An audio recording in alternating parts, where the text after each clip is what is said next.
long time ago, they told us this story that there will be this big snake that comes.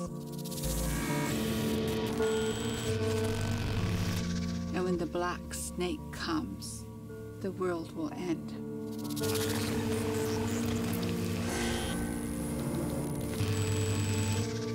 100 years ago, they said, when that happens, we have to stand up. We have to stop the black snake.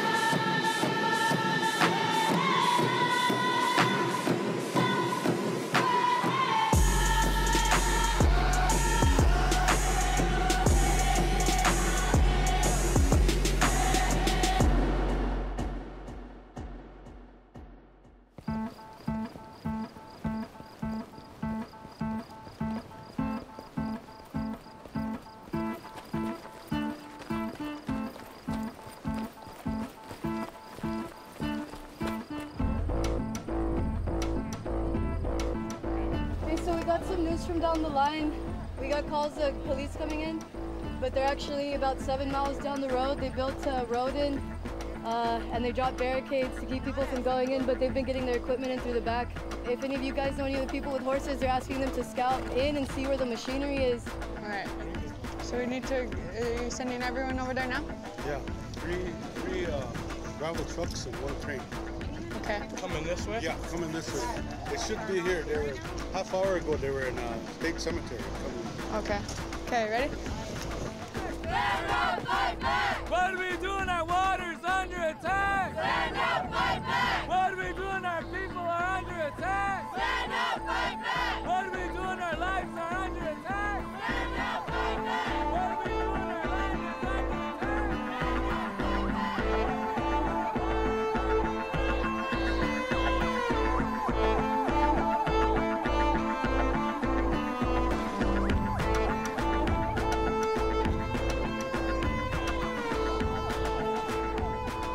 Staying out of the way of everyone. They don't want no problems.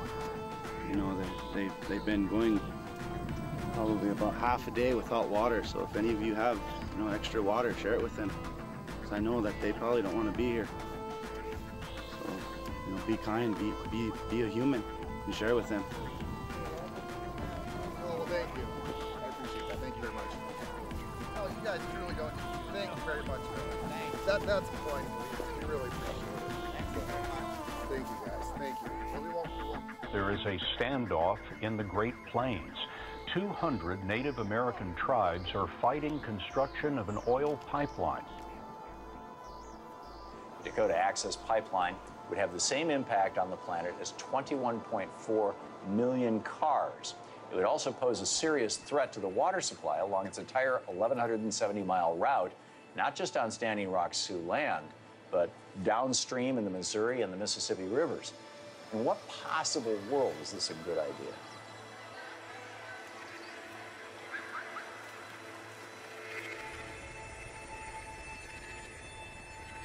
Here at the Standing Rock Sioux Reservation, thousands have come together, camped along the banks of the Missouri River, in unity against the Dakota Access Pipeline.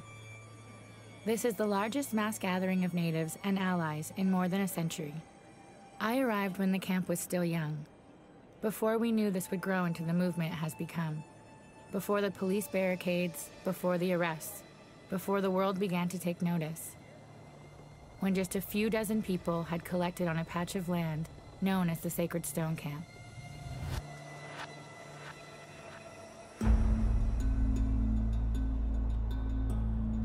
So I know that this camp has just been set up for about 2 months now, and I'm not sure what to expect when I get down there, but I know for sure that there's definitely an occupation now. Sacred Stone Camp is ground zero for the Standing Rock Sioux tribe's resistance against the Dakota Access Pipeline. This largely female-led movement is bringing together people from all walks of life. While they call themselves water protectors, water is not the only thing they are here to preserve. They stand in defense of Native sovereignty, their presence a reminder of whose land the United States was built upon. Founder of Sacred Stone Camp, LaDonna Brave Bull Allard, has invited people to camp on her land since April 1st, 2016. We sent out the word, and all the Lakota Dakota nations responded, and they said, we'll come. The youth said, we'll have a run. And these are young people. And it was just a movement, and it happened so fast. Just even setting up the camp, it just all happened so fast. It's because the young people understand how important that water is. Once that water is gone, it's gone for everybody along that path.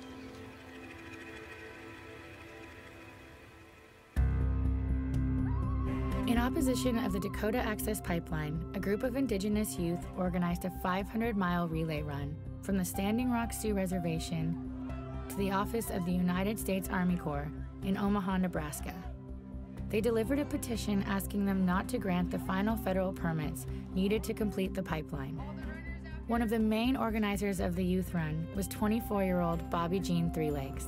It doesn't take extraordinary people to do extraordinary things.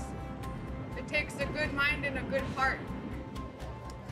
We started out with 4 runners, just 2 girls and 2 older guys from the camp. It took us 8 days to do the whole run to get down to Omaha. It was to bring awareness to the people about the Dakota Access Pipeline being built here. Not a lot of people knew about it. Like when we were coming through the towns, that was some of the people's very first time hearing about it. I wanted to bring awareness to the youth because this is going to affect them the most. All the runners were really random. We didn't even plan anything, kind of just sort of happened, and it felt really good. And you could see it in the people's faces, especially in the elders. What do you think that they're seeing when they see young people running and when they see you running and when they hear about the camp? That we want to learn, that we care, and we care about Mother Earth, that we care about our traditions, our culture, pretty much just not letting it die out. And that's our responsibility to keep it alive so that my grandchildren from 100 years from now will know all these things. Bobby, do you want kids? I have a baby. You have a baby? She's the reason why I kind of started with my efforts against all this, because every morning she wakes up and she asks me or her dad for a drink of water. It's just that simple, you know? And what am I going to do if I can't give her water or give her bath or feed her? It's pretty scary to think about when you're a mom. Originally, the Dakota Access Pipeline was supposed to be built by Bismarck-Mandan, but they said that the people of Bismarck-Mandan were concerned that, you know, it would affect their water source and stuff. So they decided to put it not even a half a mile away from our reservation. It pretty much just makes us feel like, oh, it's just the Indians, you know? We're humans too. We're human beings.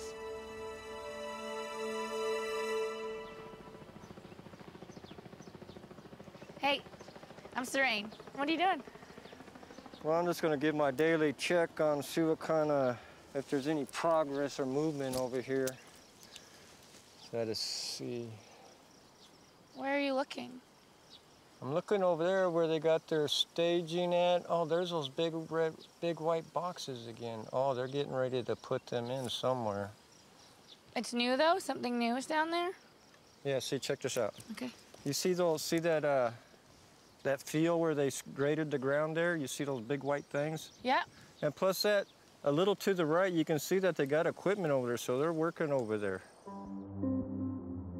Across the river from the Sacred Stone Camp, the Dakota Access Pipeline construction has begun. But they cannot complete it without a final permit from the Army Corps of Engineers, a decision that could happen any day. If approved, the pipeline could be fully operational by the end of 2016. Maybe the greatest insult of all is that the tribe has repeatedly objected to the construction of a pipeline in the first place. Its intended path crosses under the Missouri River, just a half-mile from the Standing Rock Sioux Reservation, cutting through ancestral lands, threatening to destroy hundreds of sacred sites.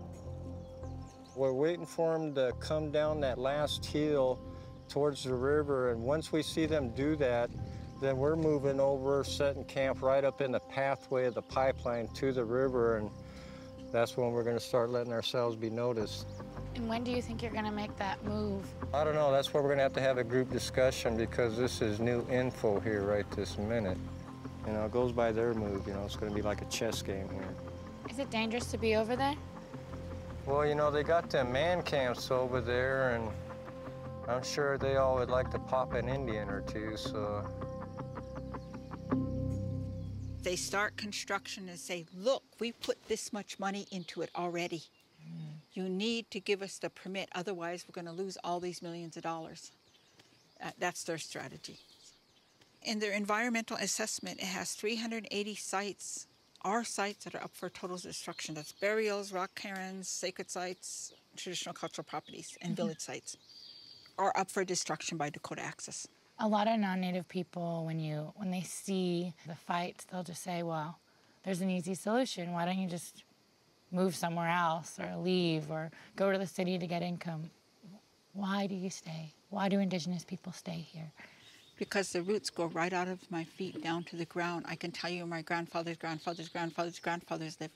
I can give you the history of this whole river and this whole land. And everybody I see is my relative. Why would I want to be anyplace else? Why would the whole concept of money be more important than my relatives? We always take care of our dead. They're never away from us. We remember our dead every day. You look around at this land, it's because of their sacrifice that we actually have this. Where do we begin? I can't explain the pain, but the beauty of your life is a major change. Yeah, we feel you. We moved back here in like 99. I was probably about like 8 or 9. There wasn't even no pavement, no sidewalks. There wasn't no driveways. Everything was still gravel. We got you in our prayers, forever in our hearts. Our descendants been blessed with you living in their arms. But we ain't apart, you live within the fam. All I gotta do is think about the days we had. This bridge we're coming up to, my siblings and my dad, we would all ride out on bikes. And yeah, we used to just jump off this bridge. How many siblings? 6 of us. You have 6 siblings? Yeah, I have 1 brother and 5 sisters. We all kind of had to grow up really early from like everything that we went through. Can you tell me more about that? Had a lot to do with alcohol. Just, I don't know, all of us kind of just went our separate ways for a little bit. I had actually got the opportunity to go to college. What did you take? Criminal justice. Why did you want to take criminal justice? Because of everything I've been through when I was younger and all the stories that I hear about like sexual assaults and the crime made me want to do that for my people because we need a lot more support that way. What is the struggle? Alcohol, drugs, domestic violence, sexual assault, you know, like molestation, rape. That, I believe, comes from the boarding schools because that's what they learn. And, like, it happened to me whenever I was a little girl. I was about 5 or 6 years old. I had already been molested. It went on until I was about 9 years old. As a kid, I was really lost. I didn't know who to trust. But you, like, see that in, like, every, like, generation. Like, you see it in my grandparents' generation and my parents' generation, all the way down to us.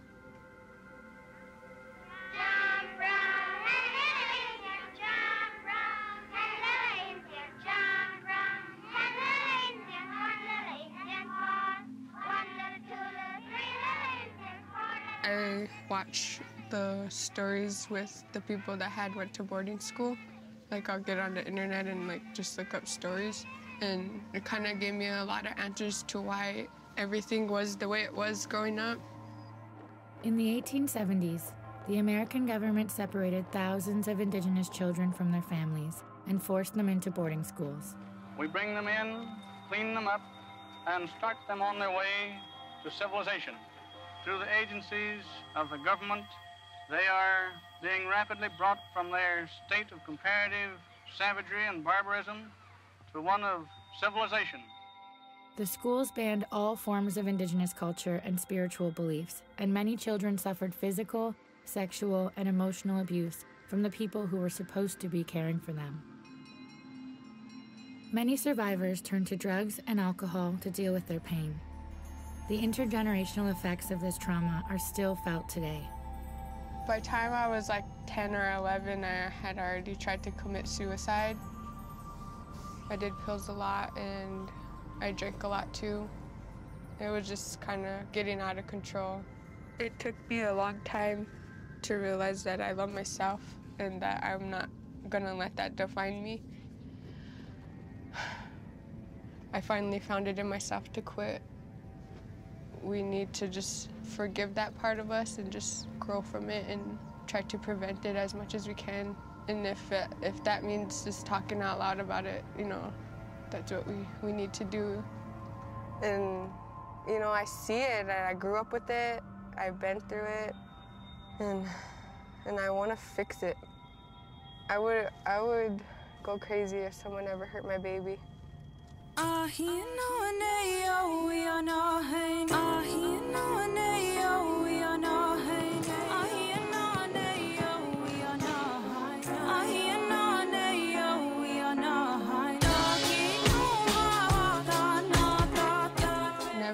Never thought that I would ever be working with the youth till they asked me to coach them. So we started doing that and started having practices, and we went to a couple of tournaments together and, you know, went for runs in our town, and that has really like turned my life around too, being able to do that.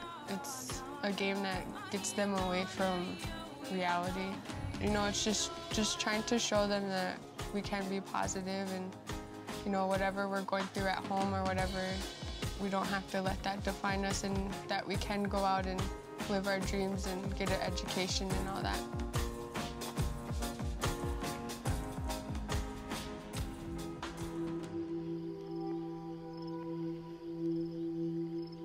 Workers are digging trenches in Emmons County for the Dakota Access Pipeline, even though a federal permit for the project has yet to be approved.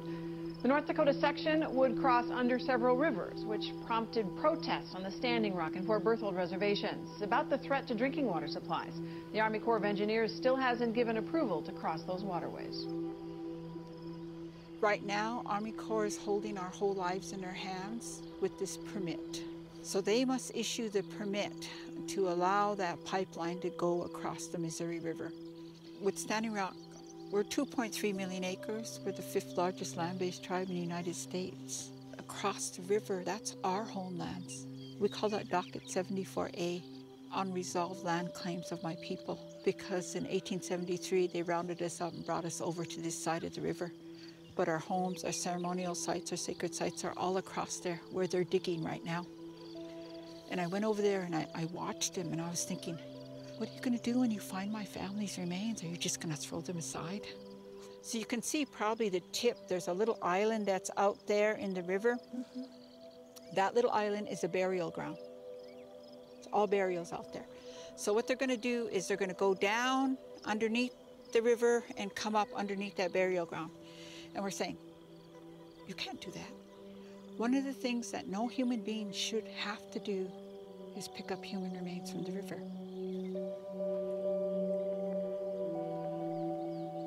What do these flags here mean? What do they represent? When we first asked for help, people sent their flags as their support, and what they represent is all of these nations said, we stand with you. So we have the Yankton Sioux tribe, the Oglala Lakota, the Cheyenne River, and then Standing Rock. So Oshete Shakoan is our 7 council fires, which how we establish our nation. And to today, we are separated into 14 reservations and 9 Canadian reserves. And that is one nation. And so we are trying to bring that all back together again so we can work as a nation again.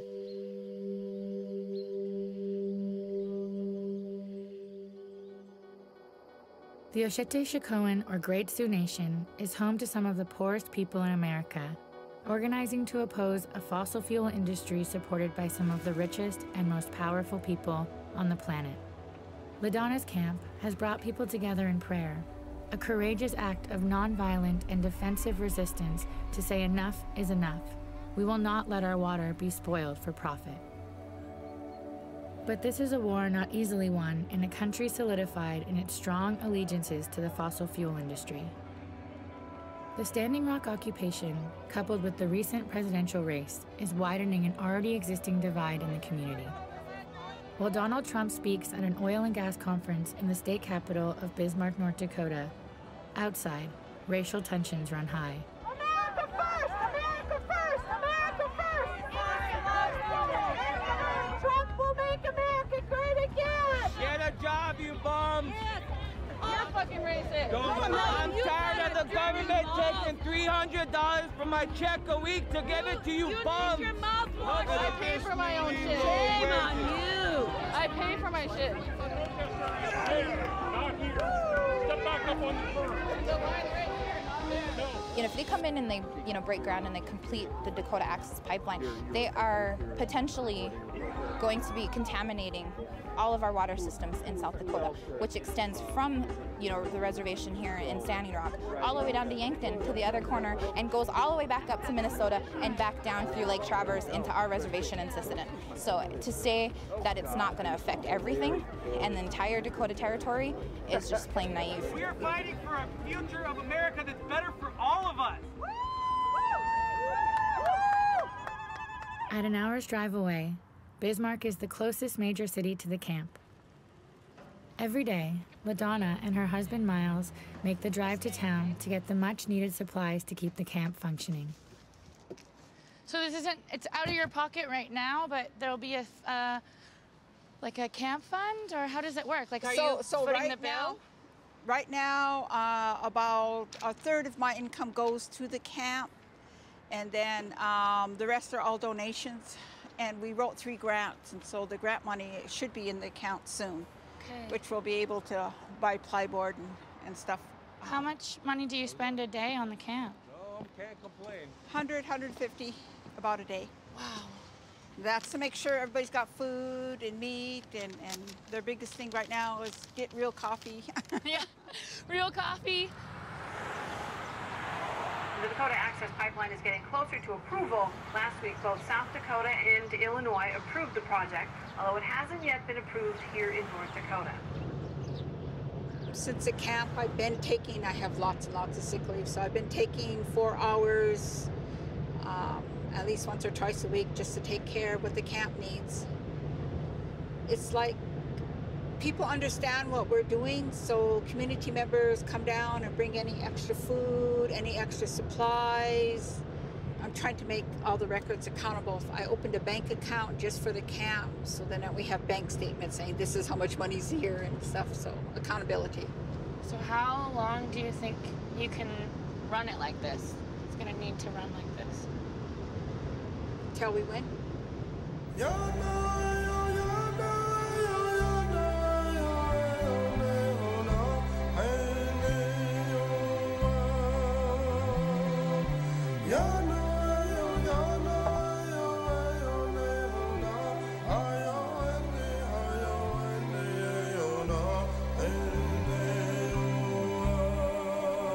Back at the camp, some youth from the Fort Berthold Reservation are visiting. Their community, a 3.5-hour drive north of Standing Rock, has been heavily fracked over the last decade. And are you the only guy in this youth group? No, there's another one. He couldn't come. So there's how many boys? There's 3. 3? Yeah. 3. Like why do you think it's young women stepping up into this fight? When I was younger, and I remember it like changing because of the oil coming in, and like you like going to Newtown and you could just see like wells, oil wells everywhere you look. Like a long time ago it wasn't like that. Like it's just basically destroying our land up there, and like our tribal leaders don't really care because all they see is the money and everything. It's really taken over our people.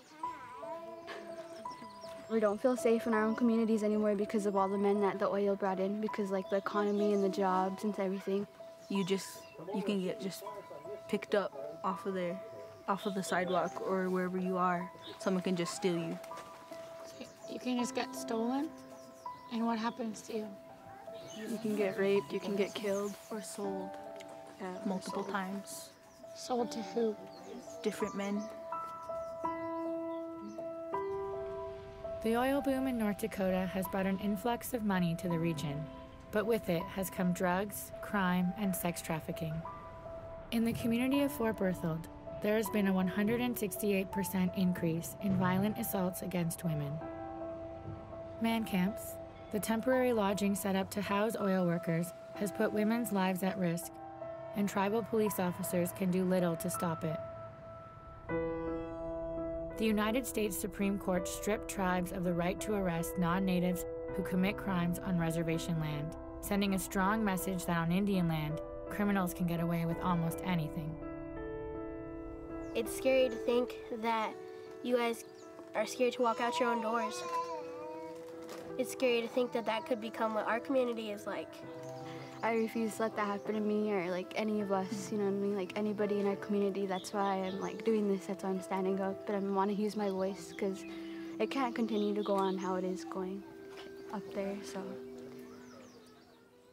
Hoye ma kiayo, chema kiayo, hoye ma kiayo, chema kiayo, hey, daku ye heku, EHA dukdelo, hoye ma kiayo, yani bigdelo, hey.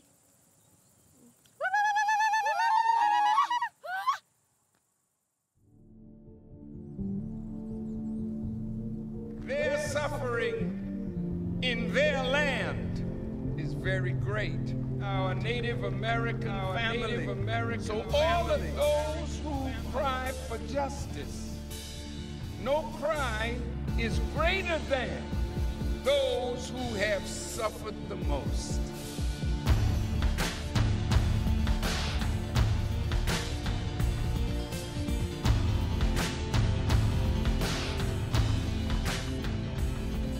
We're here at the 17th annual Chiefs Ride in Standing Rock, North Dakota. This is a ride that the elders and the youth go on every year to honor their fallen ancestors and to honor the chiefs who fought for them to be here today. This ride lasts for 6 days, and right now they've circled up behind us and they're about to take part in the ceremony.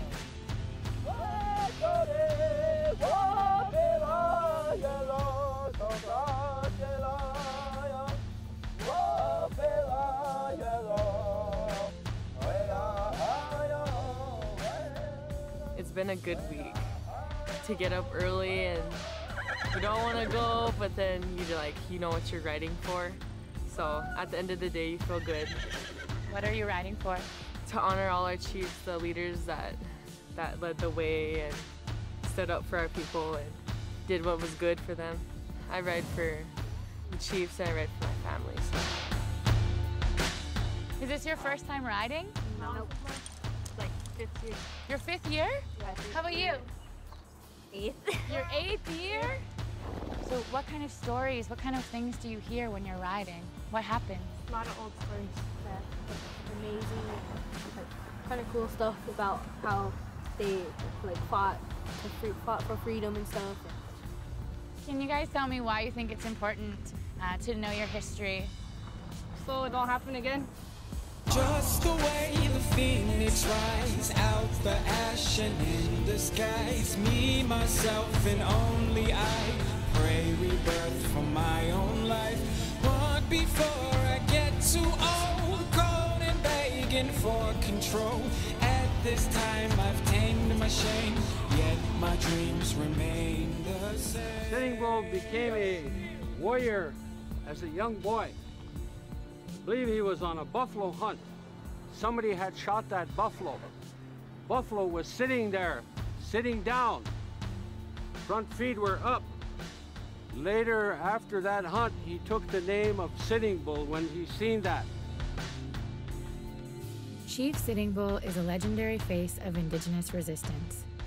Revered for his leadership in the Battle of Greasy Grass, or Little Bighorn, where Sioux warriors annihilated General Custer's army in 1876. Sitting Bull's fearless spirit continues to inspire the people of the Great Sioux Nation to never back down. Until justice is ours. I feel the cry of our ancestors, the pain of those on whose shoulders we stand. I feel that the ancestors are happy that a young generation has arisen.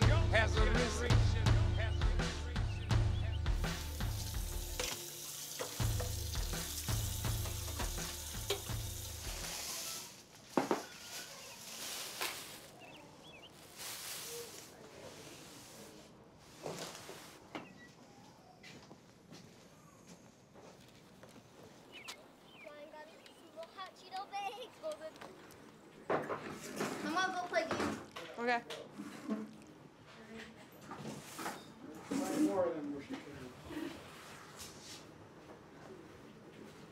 Hello. Good to meet you guys. Where's your glass? I got tipped over and helping somebody with their motorcycle. Oh. Dad, what do you think about the pipeline? I think they're so rich, the oil companies, they're going to get what they want.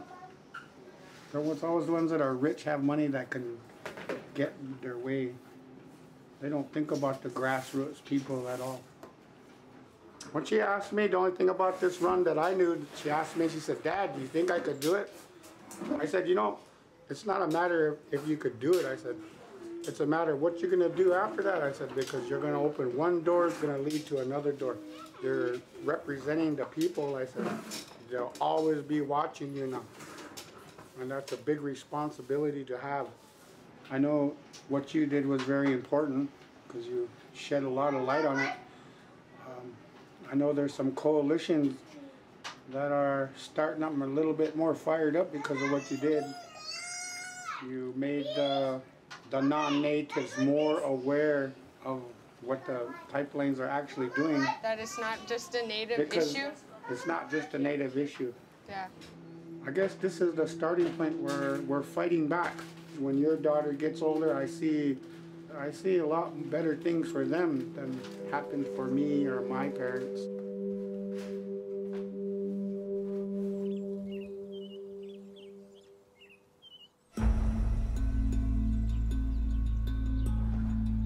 In the 19th century, after hundreds of years of defensive battle with settlers, indigenous tribes signed treaties with the United States government, agreeing to live on designated land in exchange for peace.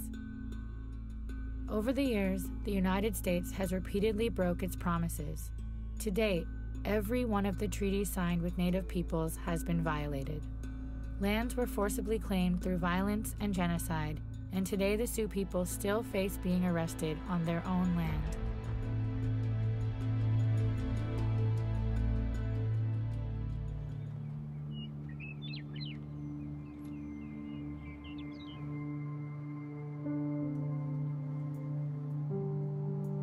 Our challenge is to try to educate the company that's developing the pipeline on our treaty boundaries and our treaty rights, and remind the federal government of these treaty obligations that they entered into. And this pipeline is going right through our treaty lands. One judge, one person can rule against our treaty right. And if they do get the permit, what type of legal action can the tribe take? We're going to file an injunction, and then we'll have to go with a Supreme Court, and then it's up to the judge to take a look at everything and see if this warrants a hearing. We never had any say or any input on the pipeline from the beginning, even though it threatens our future. What is the best case scenario for you and your people? Well, the best one is for them to reroute the pipeline. This pipeline route can be changed so that there's minimal impact on water. If it's national security or if it's energy independence, those can be achieved without threatening water. A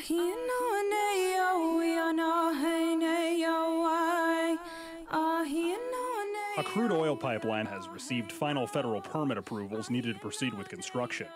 The U.S. Army Corps of Engineers approved 60 river crossings in the state, a decision pipeline opponents hoped to stop. Despite pushback from 3 federal agencies, in July 2016, the U.S. Army Corps of Engineers grant the final permits to construct the Dakota Access Pipeline.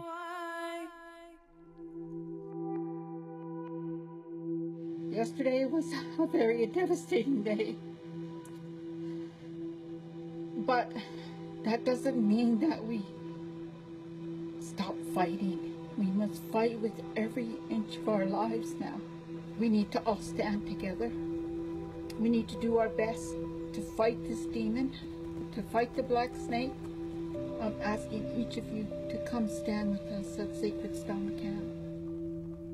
Members of the Standing Rock Sioux Tribe are taking legal steps to stop construction of the Dakota Access Pipeline. They're suing the Army Corps of Engineers for issuing the final permits. Earth Justice is a nonprofit environmental law firm representing the tribe's legal suit. In the court documents, the tribe says the project threatens sacred sites and violates federal laws, including the National Historic Preservation Act. They want an injunction to halt the pipeline's construction until their case can be heard. Bobby Jean leads her youth group in another run to raise awareness for the fight. This time, the youth run from North Dakota all the way to D.C., arriving on Obama's front steps on August 5th with a petition signed by 140,000 people in support of halting the pipeline construction.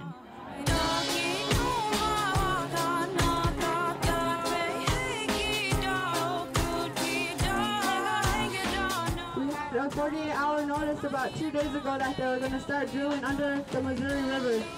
And we're trying to stop it with every power that we have. And it took us 3 weeks to get here to D.C. We did over a 2,000-mile relay run.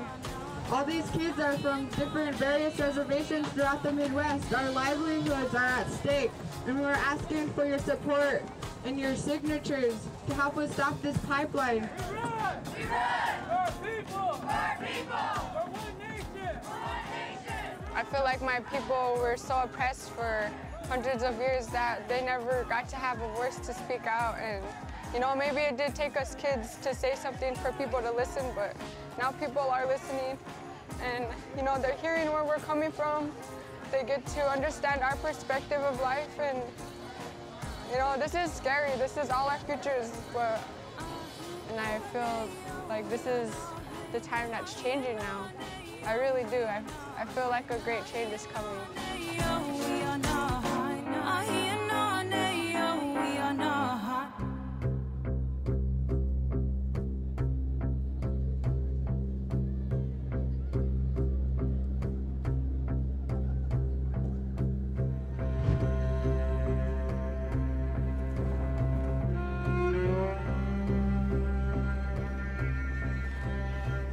The encampment near the Standing Rock Sioux Tribe's reservation is now one of North Dakota's newest and biggest communities. 2, at times 3,000 people are joining tribal members in their fight against the Dakota Access oil pipeline. Shortly after LaDonna's live call to action and the youth run led by Bobby Jean, thousands of Native Americans from across the country arrive at the camp to stand. Just up the road from the camp, they form a front line, where direct actions play out to stop construction.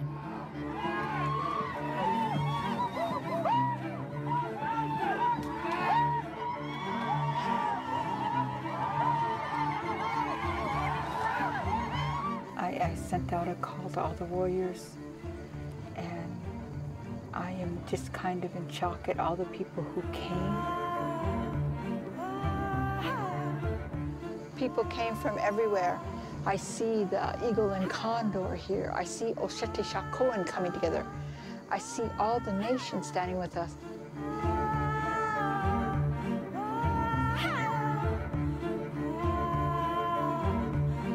I hope that the world can change their thought, their mind, and remember that water is important to all living things.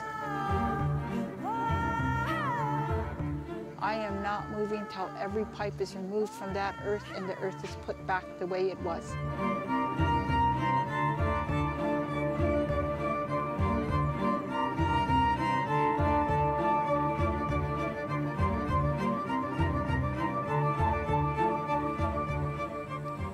running across the country and bringing this awareness. Like, look how much people it brought here. It's so crazy to like watch everything grow, but it makes me feel good that our message is being heard really clearly. You can see it. Like, these are things that I've just imagined, like I never thought I would get to be a part of. It's not just about, you know, protecting our land and water, but it's about healing. Because I know on different reservations they go through the same thing that we do. And it's just, it feels so good that all of us are in one spot. And it feels really good to like know that you belong to them and they belong to you.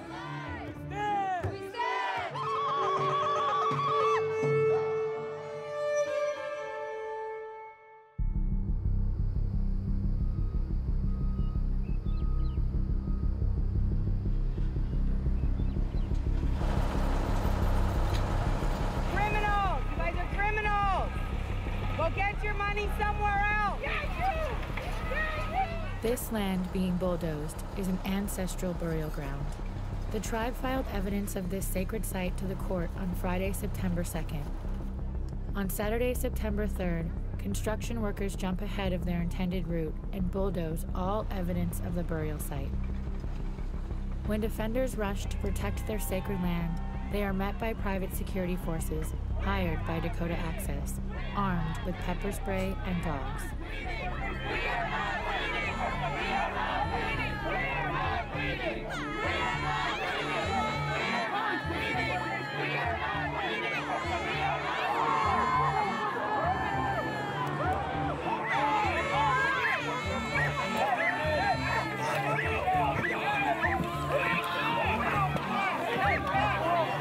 Dog bit him right now. Throw the dog on me. These fuckers throw the dog on me. Look at this. Look at this.